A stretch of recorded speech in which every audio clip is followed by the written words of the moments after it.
weird happenstances and aliens and just different kind of events that'll happen, and that's what the whole show kind of uses to base everything with.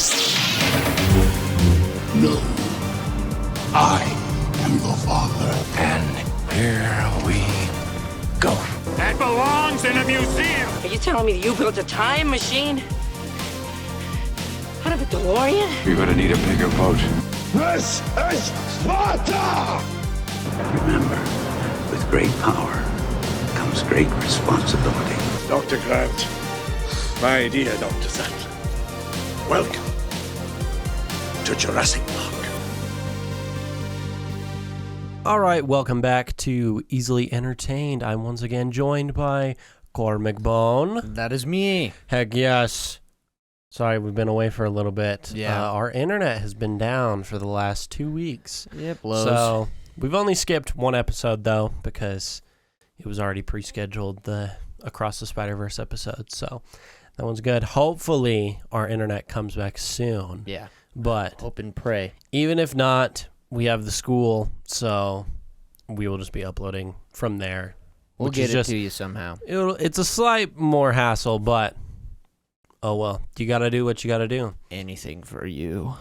But, you know, basically, speaking of internet loss, it kind of ties into the show that we're going to talk about today. True which enough. is Gravity Falls, a show where, like, no characters have any internet because they're just in the middle of nowhere. Yeah. But, yeah, Gravity Falls, it's a great show. Cormick introduced me to it. I had heard about it before, right, but I hadn't watched it yet. I've been told many great things, and so recently we had binged all of it. Yeah. And it was truly wonderful. I can see why there's so much hype around it. It's a great show. It's a great show.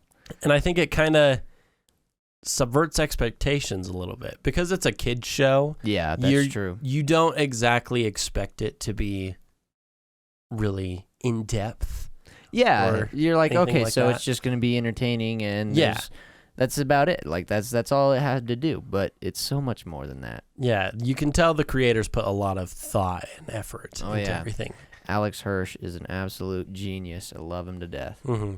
And so the whole show is set in this fictional place called Gravity Falls, which is in Oregon. Right. And Oregon is not fictional. Oregon is definitely a fictional place. I don't know what you're talking about. That's not real.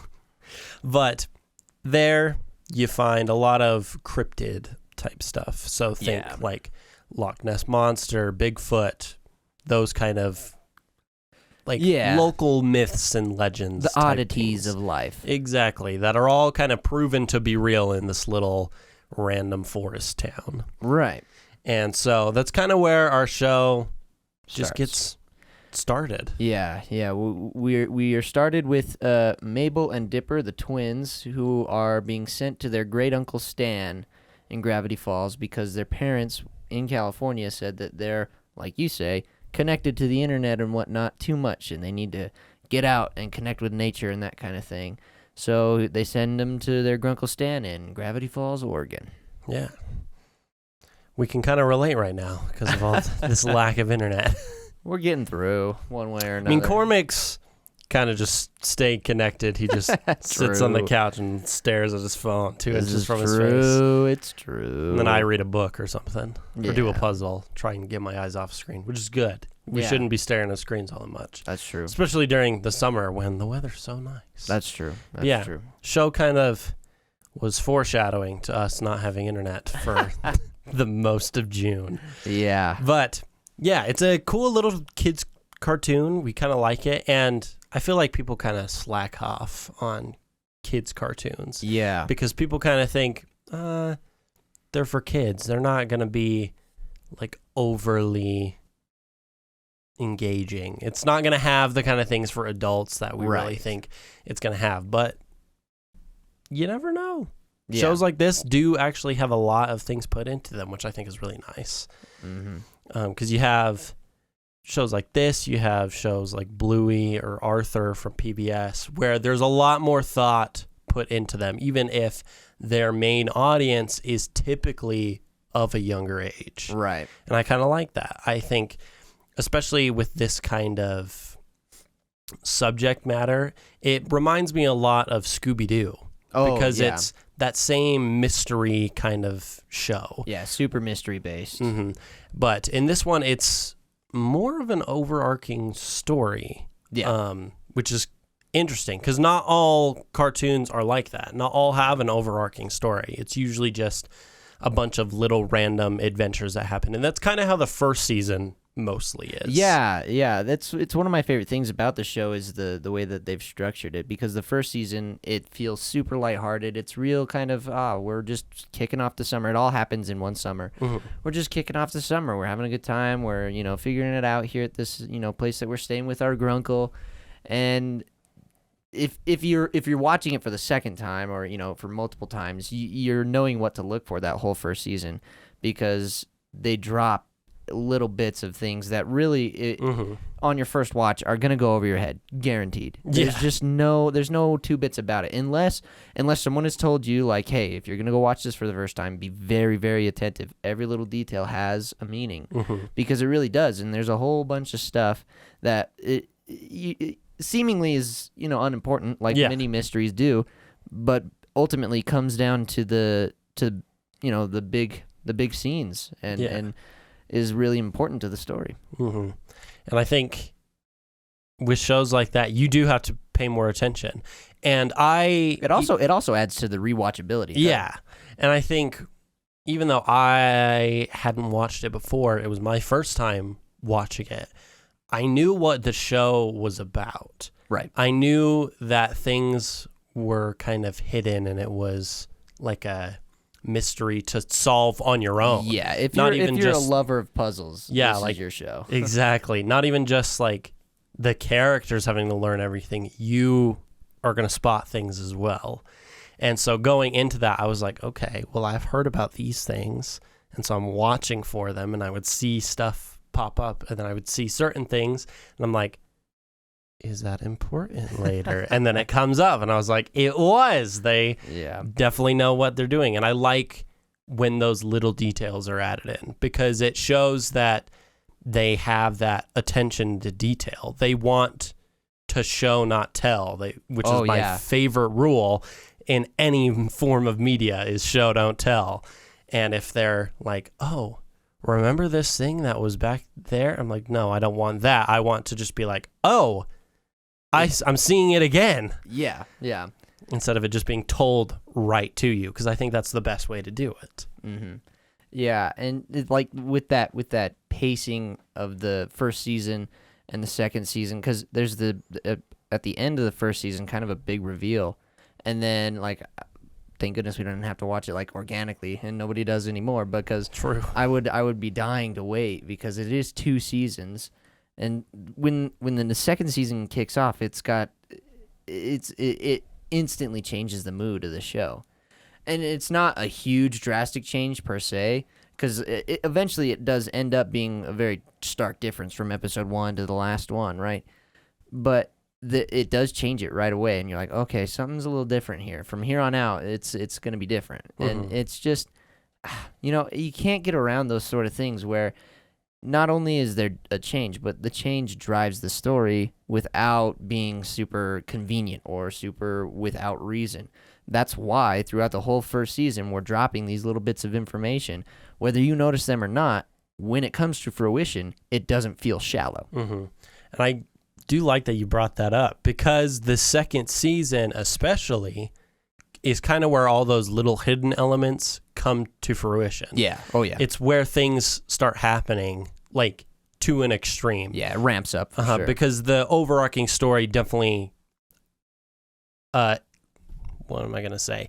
Like, exponentializes in that second season. Things are more connected with each and every episode. It's more likely that the next episode that you watch references something that happened previously. Mm-hmm. And it's not that was completely absent in the first season, but certainly. Each episode was more its standalone adventure with just little bits tying everything together. And now it's more everything being tied together while also having little like separate adventures. Yeah, the adventures happen. Mm-hmm. Yeah.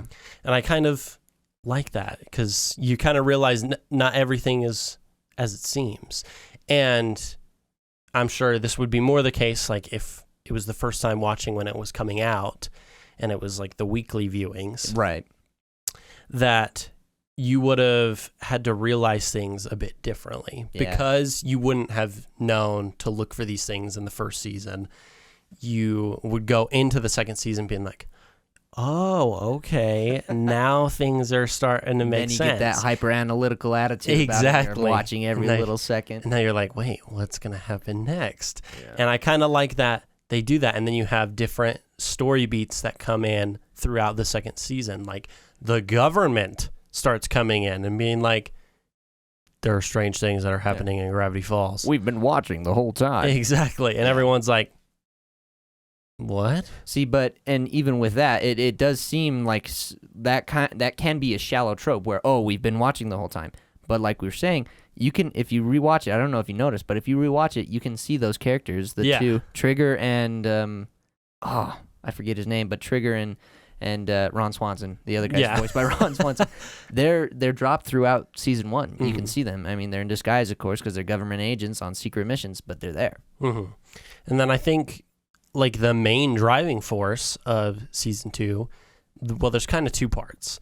So this is where we come to the end of season 1 and where season 2 starts, which is when Stan's brother, Stan, comes into play. Stan Lee and Stanford. Yes. And Stanford is the inventor of the journals that are a huge part of Gravity Falls. Because a lot of the mysteries driven through that. Dipper, the whole summer, at least for the first season, is looking for the author of the journals. And he's found this journal in the Mystery Shack and is trying to figure out, man, who wrote these? And then also part of like where those daily adventures come into play is through those journals.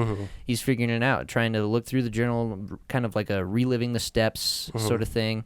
It's just good fun, and it's an awesome integration of like classic TV style and limited series style, because through the through the tool of that journal where you can see different things on each page and it's a different monster each week, you know, it gives that daily fresh episode type idea, but in the same thing, the journal adds that overarching story that's really easy to string together once, you know, toward the end of the seasons where you can start figuring it out. Yeah, and if you haven't watched the show, we keep mentioning the journals. The journals describe all the monsters and oddities that happen in Gravity Falls because Gravity Falls is gravity. It's a magnet for all oddities. It's monsters and weird happenstances and aliens and just different kind of events that'll happen, and that's what the whole show kind of uses to base everything with.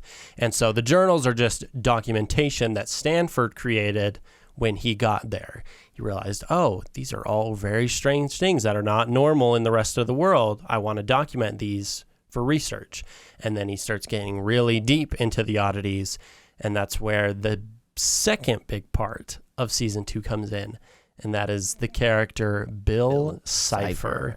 And he does make an appearance in the first season. A couple times. Yeah. And Bill Cipher is a very eccentric kind of character, to say the least. Yeah. He's got a really high-pitched voice that can grain on you if you're not careful. Even if you haven't seen the show, you've probably seen this character. He's the little pyramid with one eye and a top hat. Hat and a cane, baby. And most people most likely have recognized that character. They may not know exactly what he's from or anything, but they do recognize the character because it's a very... iconic. There you go. Iconic kind of character. Yeah. And Bill Cipher, throughout the second season, he's trapped in another dimension, and he wants to take over every other dimension, particularly the one that Gravity Falls is in. Right. And so with Stanford coming back because of Stanley, because he opened a portal, there's now a rift in the fabric between dimensions. Right. And that's if that Bill's target. Exactly. He wants that to break open so that he can get in. He can unleash his dimension upon ours. Exactly, which they call in the final couple episodes Weirdgeddon. Weirdgeddon. Yep. Weirdmageddon. It's an awesome name. I love it. It's so great. Last 4 episodes are titled like Weirdmageddon Part 2, Part 3, Part 4. Yeah. And I like it. I like this overarching story, and we have a character that symbolizes it. He's the whole reason everything's so strange, essentially. Yeah, because you see him in the intro. In the intro, he flashes at the end, and you see the symbol, the triangle symbol, you know, and of course it's a play on the Illuminati and also to that mysteryness about it. But every time you see him, you're like, there's something more there. Especially in season 1, you're like, okay, well, this isn't just one of those weekly adventures. You know? So it feeds into that story that. I love the subtlety of a limited series where they can pull that off, because a movie can't do that. It would just make it too long.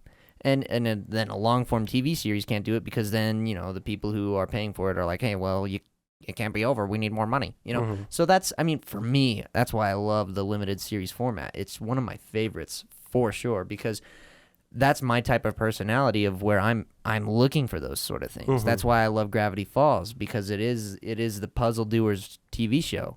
And watching it as a kid, it certainly influenced me, and wanting to analyze these little details and always being observant. Yeah. And I like that mention of limited series, because that brings us to our next topic, which, because this is a limited series, lately I feel like we've been getting a lot more limited series, but that hasn't always been the case. Certainly not. There are still a lot of long-running shows that continue to go on. Grey's Anatomy, The Simpsons, Family Guy, Rick and Morty.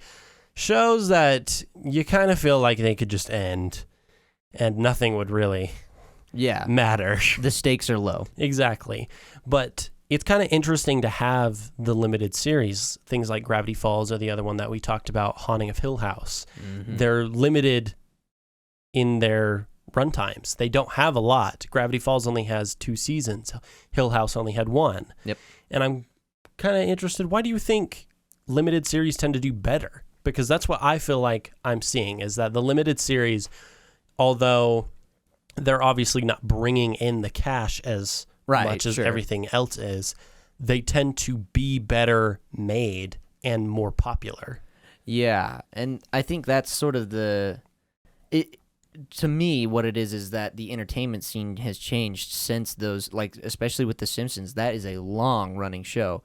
And from its scene in the early days, so to speak, I'm only 20, I don't know, you know, but that was what everybody wanted. Yeah. You know, that's the family TV night or whatever. You get down and you sit down and you enjoy it, and you don't have to, it's at the end of the day, you come, you sit, and you just turn your brain off, which now that sort of thing is given to things like YouTube and Twitch. That's what those have done, and it's changed what we expect from TV and films.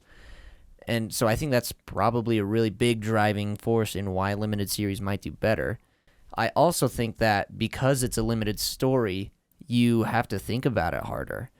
If it's a story that you know, can't get all the answers. Right. If it's a show that is just supposed to run forever or as long as possible, you create a format and then you just fit random stuff into it. That's all you got to do. With a limited series, you have to tell a story. Otherwise, you're leaving everyone unsatisfied, and it will tank even harder. And that's a nightmare for anybody who wants to do a limited series, because if you want to do more and you tank, no one's going to get you. That's true. So I think that's probably a big driving force in why. I also like how when a limited series is better, because it does give the audience a satisfying ending.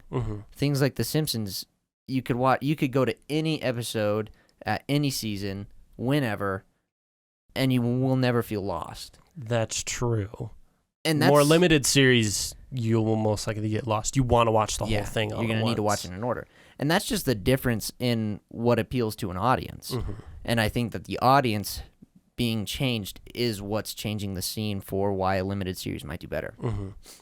I definitely agree. And I feel like a good example of sort of an in-between of those is like Stranger Things. Oh, very Because Stranger Things, although they're going to stop at this last season. Hopefully, yeah. they initially were just limited. Mm-hmm. It was just that once a year you'd get the season and you'd get really engaged with it for a while and you'd be left with a lot of questions and knowing that this is going to end. And now it's kind of gone on a little while, and granted it is going to end, but it almost feels like it's being dragged on, even though it's an overarching story. And I think it's a well-made one. Yeah. I think Stranger Things is one of my favorite shows, but it definitely has good and bad parts of both the limited series and the ongoing series. Yeah, I haven't actually thought about it that way, but that is a good point. Stranger Things is a pretty big turning point for that kind of scene because, I mean, well, it starts on Netflix, right? And man, it's been a while since that first season. I'm getting old, I guess. Mm-hmm. It's happening. Time goes on. But that would probably be, in my mind, it seems a pretty big turning point because for me, a lot of the limited series I super enjoy are on Netflix. Yeah. And yes, season 1 of Stranger Things was huge because it did feel like, oh my gosh, we need to know what's going to happen. There has to be an ending to this. Mm-hmm. The way that it's written, it can't be like The Simpsons where it's a formula, you plug things in. So Stranger Things is a really good example to look at for that. And as the seasons progress and as the kids grow up, to be honest, not even just the kids and the characters, but like the actual actors. The kind of story evolves as well. Yeah, I mean, they have to write around the actors because, I mean, they're going through puberty, you know? Yeah. So it is, it's a very interesting story. And then, of course, halfway through their screening, filming, I mean, they've got the, COVID shutdown, which I'm sure set them back. But yeah. So part of that storytelling of you're like, oh man, now you lost me a little here. Mm-hmm. You can't discredit them so much as, nature. Yeah, that is true. And then I think it's been like a halfway kind of point. Yeah. Because that show is also, although a lot of people love it, I know a lot of people that don't really care for it. And I think it's because of similar things. It's a bit of a half and half. So you will either really like it or you really won't. Yeah, it's pretty black and white for the audience in Stranger Things. I feel like it depends on the audience because it's that limited series versus an ongoing series that is combined. Because typically, if it was strictly a limited series, I think it would be a lot more popular with the people that like limited series. Oh, yeah. And that's probably about half of who really like it. Yeah. And then with the ongoing series, that's probably the other half. Yeah. And if it was more of that, people would probably really like that. But I don't think that's the kind of story that plays into. Yeah. Because you can't just jump into any random episode of Stranger Things and know where you are. And know exactly where you are. You have to have seen it already to be able to do that. Yeah. And I think an ongoing series, for any new watchers, you have to have seen everything else. And I feel like not only with shows that we're having this issue, we're having franchises with this issue. I was just thinking Marvel sounds. I was going to say Marvel, DC, Fast and Furious, Transformers, they're all over the place. And so it's kind of hard to just jump in at a random point and be like, I get it. Where am I? Yeah. And so I think that's kind of where things have been going with limited series. So I'm kind of excited to see more limited series because I know Mike Flanagan is going to be doing some more. Yeah, and the Fall of the House of Usher. I'm looking for it. It should be coming this Halloween. Yeah, and then I keep seeing several different things popping up on like YouTube of shows that are going to be coming out, and I'm excited to see what kind of new stuff we're going to get, and hopefully stuff that does have an ending and have like a full, complete story. Something to leave you with questions, but not feel like you're dissatisfied at the end. That's what I love about limited series so much as well, is that it's really difficult for them to get bland. Yeah. I mean, and not to say The Simpsons, I mean, how many they're above 30, maybe even hitting 40 now. I'm not going to say they're all bland, but I'm going to say it's going to be hard. Because some of them are just filler. Yeah, it's going to be hard for me to enjoy every single episode, and just statistically based in upwards of 40 seasons. Yeah. And I think especially with like characters, because you will start to filter out characters. Like, granted, cartoons don't always do that, but live action stuff, you'll have to filter out characters because people age. And actors will get different contracts. Exactly, and they'll be aged out. And so I feel like the limited series, especially with good characters, with things like Hill House or Gravity Falls, because of all they have fantastically well-built characters, I think the limited series is what's going to be doing a lot better. Because I think lately people are getting more engaged with the characters rather than just what's happening.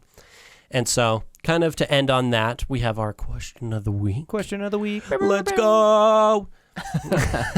But today, because of Gravity Falls, we are going to be asking, who is your favorite Gravity Falls character? If you have a favorite, please let us know, either on Spotify or on Instagram. We want to know who your favorite character from Gravity Falls is. Cormick, who's yours? It's a good question because, like I said, I grew up watching this show. I mean, I remember coming home after school, after like even up into junior high. I remember being like, I did all my math homework in class today. I can just watch Gravity Falls. Let's go get on that Disney XD, baby, with cable, which is starting to be a thing of the past. Anyway, That's true. I have a Dipper Pines hat, but I wouldn't say he's my favorite because, I mean, I relate to him a little bit, but he's a little more analytical than I am even. And I mean, which might be, I don't know if you know me or not, but it might be saying something. I don't know. But this is the tough question. I love Bill. He's one of my favorite villains in all of movies and TV and whatnot. Just because of his motivation. It doesn't seem shallow again, and that's some of my favorite things when it comes to a villain. And personally, that's what I think DC does really good over Marvel. DC villains are a little better than Marvel villains, in my personal opinion. I'll be straight honest. But I'm gonna have to boil it down to you might be surprised by my favorite character. Okay, you ready? Okay. Fiddleford McGucket. That is hilarious. That is not who I was expecting. I absolutely love Fiddleford McGucket because he very much follows the formula that the show itself follows, with season 1 being kind of goofy haha, and season 2, we're starting to figure it out. Fiddleford McGucket in the first season, I mean, he introduces himself as Fiddleford McGucket, local kook. Like, you're like, okay, so sweep him under the rug. This guy's a nutcase. And then there's an episode, Society of the Blind Eye, I think it's called, where we were like, oh my gosh, Fiddleford is a much bigger player than we could have ever imagined. Mm-hmm. And then we're like, okay, so he gets real important, and then was part of the whole, process of what's happening here, Gravity Falls. And also, I super love doing his voice. So, I mean, that's just, I'm going to say, Fiddleford McGucket's got to be my favorite. That's a pretty good one. I like it. I was definitely expecting you to say Seuss. Oh, Seuss is great. You can't go wrong with Seuss. I was like, I feel like Cormick's going to say Seuss because Seuss is just such like a goofball and everything, but he does have his like good serious moments where he gets more deep. Yeah. I kind of like it. And I was like, Cormick's going to say Seuss, isn't he? Yeah, Seuss would make sense. I do like Seuss. That's not a bad guess. Mm-hmm. It's just Fiddleford and representing the show itself. That's fair. And Alex Hirsch voices Fiddleford, if I'm not mistaken. So he also voices Bill. So heck yeah, we love when the creators are helping voice their own characters. I love that. I think it's awesome. But yeah, and then my favorite character, although I also really like Seuss, I probably would say Mabel. Yeah. And I think specifically because, and it's less about the story aspect, but just about her character. Mm-hmm. She just can be so unhinged and goofy. True. And that's the exact kind of character that I really like because that's exactly how I am in real life. Yeah. Because everyone that knows me is like, Bryson just gets unhinged, especially at work when I'm just like, whatever, I'm just going to say whatever I want. It's great, honestly. It's wonderful. But I think Mabel really, I can relate to a lot of Mabel's little shenanigans. Yeah. And so that's why I really like her. And plus, her hoodies and shirts are the sweaters, baby. Top tier. She always got the fit. She's true. She's dripping out. It's true. Wonderful.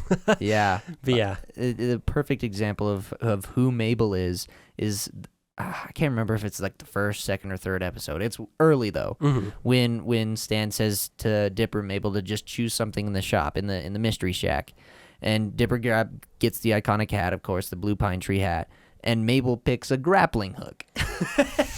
Which seems like, oh, that's super random and dumb, but comes, in handy later on many times. It's great. True. That is referenced throughout the show. Yeah, and is always grappling hook. It's great. No, that makes a lot of sense. Yeah. I don't think I would have guessed that for you, but that makes a lot of sense. What would you have guessed? As I was thinking about it, I was like, I don't really know, because I was wondering if you would feed into more of like who you would relate to more, or just who affects the story in a way that you like. So I thought maybe the Great Uncle Ford might have been one of your favorites, just because of how important he is, and that reveal of who he is so amazing too. So I thought maybe that. But plus he's played by J.K. Simmons. Oh, true. Yeah, that's very true. So I thought maybe those, but it makes a lot of sense as we talk about why Mabel is your favorite. Yeah, because she's just ridiculous, and I like the ridiculous characters. I mean, you have to love Mabel. It's true. Exactly. She's just so fun and lovable. We love it. But yeah, those were our favorite Gravity Falls characters. If you have a favorite, please let us know. And with that was the episode. Thank you so much for watching or listening to us talk about Gravity Falls. And until next time, this was Easily Entertained. You have been entertained. Thank you for listening to this week's episode of Easily Entertained. If you enjoyed, be sure to tune back in Tuesdays at 5 p.m. Mountain Standard Time, where we're available on all podcast platforms. And if you want all the latest updates on all things entertainment, check us out on social media for Twitter, TikTok, and Instagram. And until next time, this is Easily Entertained.